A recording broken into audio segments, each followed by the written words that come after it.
Ajaa'iba biloogii teenya haadha manaa Hacaaluu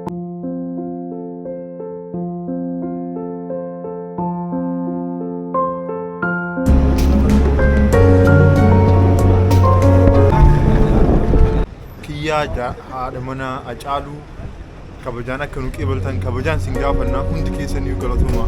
nagaa dhuftee maal jettame qeyroo London tanaan maal jettaan? Yaada qabdu nagaadhaa fayyaadhaa kunoo nagaa dhufnee jirra boruu asitti Londonitti wal agarra.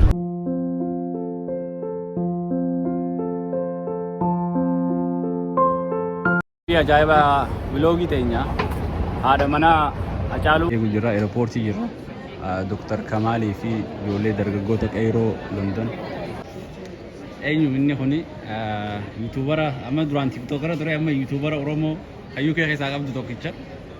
Nu jajjabeessaa yuutuuba isaa laayik sheer sabiskiraayib nu godhaa fi akka guddatu waan inni itti laffee maal jetta jaaboo asirratti? Rabbi si haa kennu. Akkasii jirraa hanga isiin dhufu.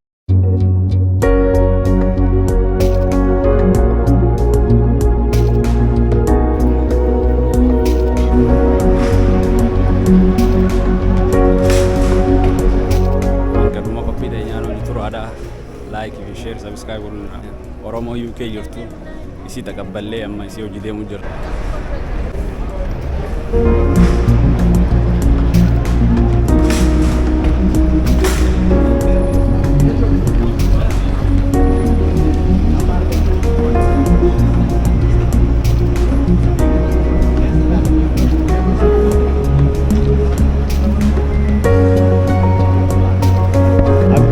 nagaa dhuftee maal jettame qeyroo London tanaan maal jettaan? Yaada qabdu nagaadhaa fayyaadhaa kunoo nagaa dhufnee jirra boruu asitti Londonitti wal agarra.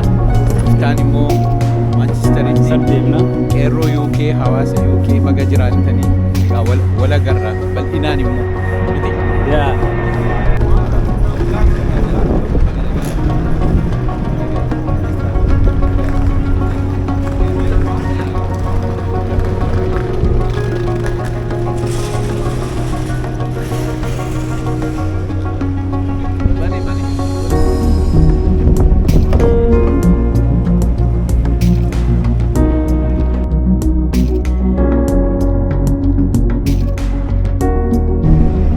qeyricha London waan inni jooga haadha manaa Hacaaluu qophiidhaan fixee jira.